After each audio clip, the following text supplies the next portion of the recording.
What is up, T gang? So I just wanted to come on and give you guys a little life update because it's been like 2 weeks, and I know I said, first of all, I look really good. I look really cute. My glasses are a little crooked.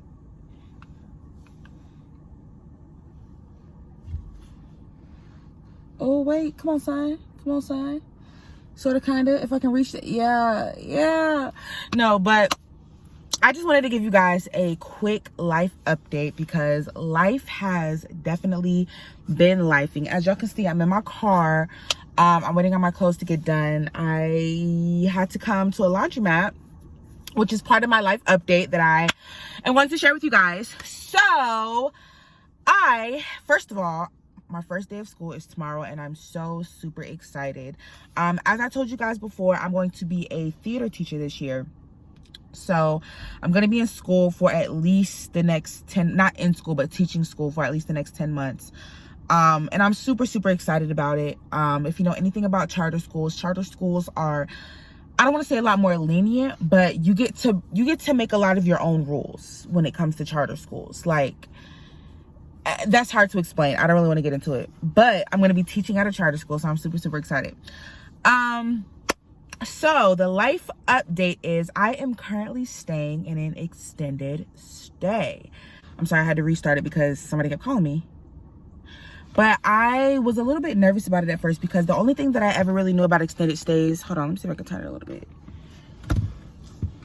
Okay, yeah, the only thing I ever really knew about extended stays is that they're, for lack of a better word, like, I thought they were just ghetto. Like, if you stay at an extended stay, it's ghetto. And I think that's because when I was in Jersey, like, I saw some of my family members in an extended stay, and the extended stay was very much drug dealers, you know, prostitution, that kind of thing. So I was like, I'm not doing that.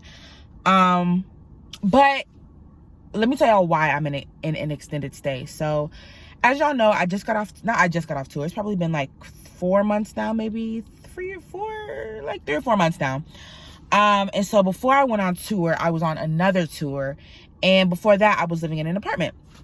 Well, right before I decided to go on tour, I gave up my apartment. I'm like, boom, I'm not doing this no more. I'm not going to pay rent for a place that I'm not even going to be. So I went on tour, ended up getting booked for another tour. So I was on tour for basically 2 years.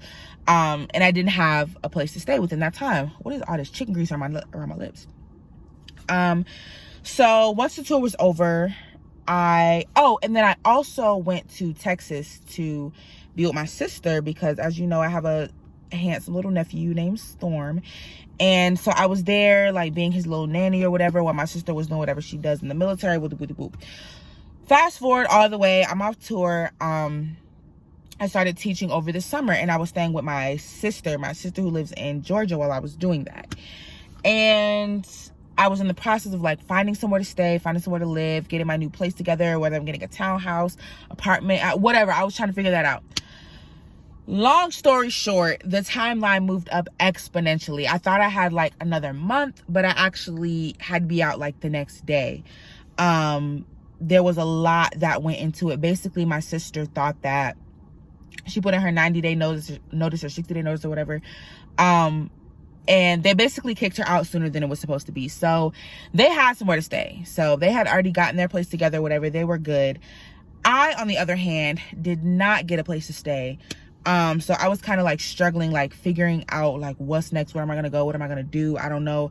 I've never been in that predicament before. Like, I've never been in a situation where I've had to figure out where I'm going to live. You know, I had to figure out like where I'm going to get an apartment or whatever, but being in a situation where I like so quickly had to figure out what I was going to do, where I was going to live.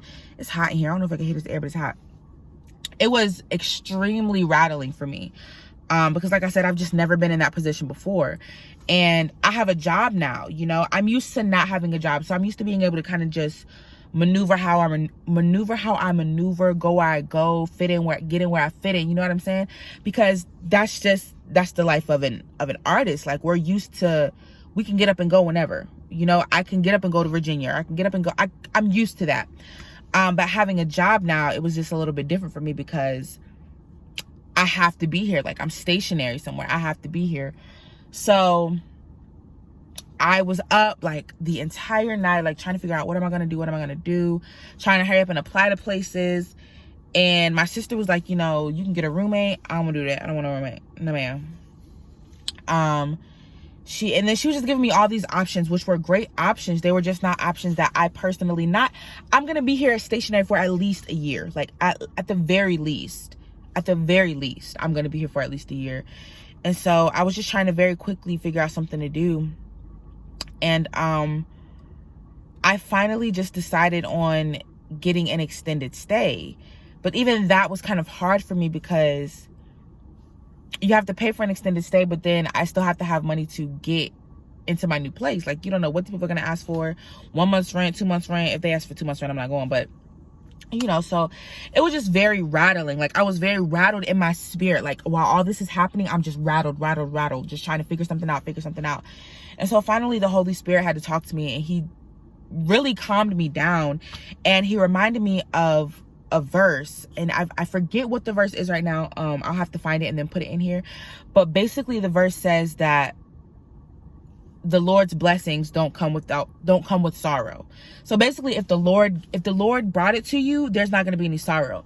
And I realized that all these different decisions that I was making was coming with sorrow. Trying to hurry up and find somewhere to live, that was bringing me sorrow. Trying to get a roommate, that was bringing me sorrow. Like all of these things that I'm trying to do, not even really praying about it, just kind of moving because I got to get somewhere. And then also, like, I was embarrassed. Like, an extended stay, like, this is not the life that I'm used to living. But I also remember that I one of the prayers that I had really been praying to God was like, God, humble me. Like, because one of the things that I really struggled with was judging people. And so I was like, God, humble me. I need you to humble me. Like, I need you to remind me that I'm no better than anybody else. And I'm being extremely transparent here now, y'all. So if this comes up in the future, it is what it is. But I asked God to humble me, and I heard him saying, like, you asked me to humble you, here we are. You know what I mean? Like, here we are. You wanted to be humbled, now you're humbled. And I'm extremely humbled. I'm not sad, I'm not embarrassed or anything like that, but I'm humbled. And I made this decision to come to an extended stay, you know, until I get myself together. And there was no sorrow attached to it. You know what I mean? There was nothing but peace attached to this decision. I don't feel rushed. I don't feel like, and it's a nice extended stay. Like, everything is upgraded. I might do a little tour so y'all can see. It's not big, but I might give y'all a nice little tour. But like, just being able to sit and actually be with my thoughts, because for the past couple of years, I've just been in people's faces, my sisters, my castmates, my mom, my dad. Like, I've just been in everybody's face. And so this is the first time in a long time that I'm having consecutive days where I'm just by myself. I'm just with me. It's just me and God. It's just me, and like, it's just me. So it's been really, really relaxing. And like I said, there has been no sorrow attached to this decision. So yeah, that's pretty much my life update. I am still in the process of looking for somewhere. I think I found somewhere that I'm gonna stay. Don't worry, when I find it, I'm gonna do a nice little whoop, a nice little camera or whatever.